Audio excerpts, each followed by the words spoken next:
পৃথিবীর সকল রাস্তা খোলা থাকলেও মনে হচ্ছে যেন এই রাস্তাটা বন্ধ।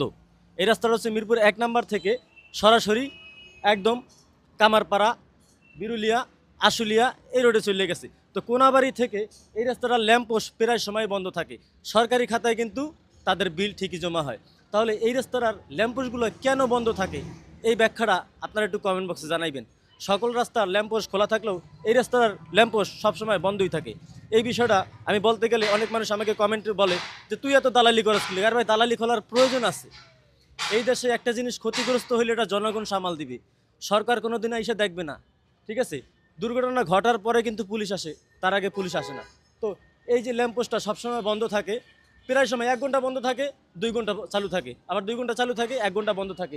আসলে এইভাবে দেশ চলে না, এইভাবে দেশ চলে না। তো আমি আপনাদেরকে একটা কথা বলি, আপনারা যদি এর না, এইখানে তো অনেক সময় ছিনতাইকারী হয়, কারণ একটা মাজারের পিছন সাইড, তো এটা একটা অন্ধকার পয়েন্ট। এমনিতেই পোলাপান হিরুঞ্চি মিরুঞ্চি ওইতে থাকে, ওই পাশে কবরস্থান, ওই বাউন্ডারি ভাইয়া সবসময় ওঠে।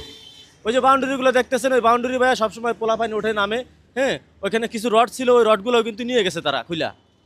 তো এইখানে অনেক সময় ছিনতাই হয়। ছিনতাই হওয়ার মূল কারণ হচ্ছে গিয়া এই লাইট যারা অ্যানালাইসিস করে, যারা যারা ট্যাকেল দেয়, এগুলা কন্ট্রোল করে, যাদের হাতে দায়িত্ব আছে, তারা কিন্তু এগুলা তাদের নির্দেশে বন্ধ করে আবার চালু করে। আসলে ভিডিওটা সবাই শেয়ার করবেন, আপনাদের ভালোর জন্যই বলছি। আমি বলতাম না এই রাস্তায় প্রায় সময় লাইট বন্ধ দেখি, আমার মনে হইলো যেগুলো বলার প্রয়োজন, যেহেতু আমি একজন দেশের নাগরিক। ধন্যবাদ, ভিডিওটা সবাই শেয়ার করবেন।